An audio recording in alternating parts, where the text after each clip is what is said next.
করে আবার তারা উদ্যোগ করে গেছে জায়গায় চলে জায়গায় আবার এই যে আমার বাইরে তারা বাগে ভাড়া শুরু করছে। অনেকদিন ধরে একটা পরিকল্পনা করতেছে রিল ভাইয়া যা তার লোকজন দেয়া আমরা হামলা করাইবো। আজকে করাইছে রিল ভাইয়া। রিল ভাইয়া বিচার চাই, ফাঁসি চাই আমরা। এই মুহূর্তে তারা আক্রমণ করছে। ভাই আমি বিচার চাই। স্বতন্ত্র প্রার্থী হিসেবে নির্বাচনে অংশগ্রহণ করছি।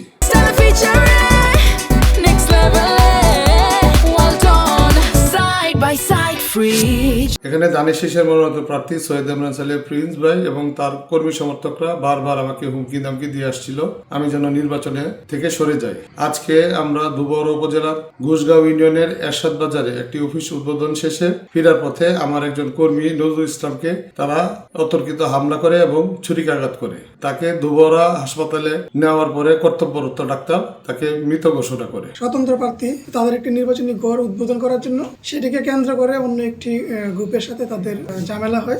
ঝামেলার এক পর্যায়ে তাদের উপর হামলা করা হয় এবং এই হামলায় নজরুল ইসলাম নামে একজন ব্যক্তিকে চাকু দিয়ে আঘাত করা হয় এবং তাকে হাসপাতালে আনার পরে তিনি হাসপাতালে আহত অবস্থায় মৃত্যুবরণ করেন। তো এই ঘটনায় পুলিশ তাৎক্ষণিকভাবে ঘটনাস্থলে যায় এবং কিছু তথ্য প্রমাণের ভিত্তিতে ইতিমধ্যেই পুলিশ 2 জনকে আটক করেছে এবং ঘটনার সুষ্ঠু তদন্ত করে যারা জড়িত বাকি আসামিগণ তাদেরকে গ্রেপ্তার করার জন্য পুলিশি তৎপরতা অব্যাহত রয়েছে। আমি আপনাদেরকে বলতে চাই আজকে এই জায়গায় দাঁড়িয়ে এবং আমি আপনাদেরকে ওয়াদা দিচ্ছি আমি আপনাদেরকে আমাদের এই শান্ত ধুবরাকে যারা অসন্তান করেছে তাদের বিরুদ্ধে আমরা শক্ত ব্যবস্থা নিব। আমি কথা দিচ্ছি আপনাদেরকে।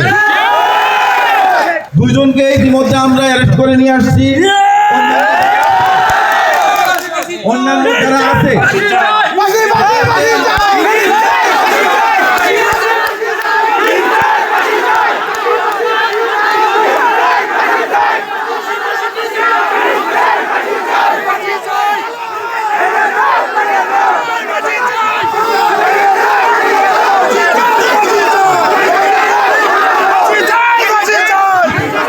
বিচার হবে হবে হবে, সন্দেহ নাই। আমি ইতিমধ্যে আমাদের ডিবি পুলিশ কাজ শুরু করেছে, আমাদের র্যাবের টিম কাজ করে শুরু করেছে।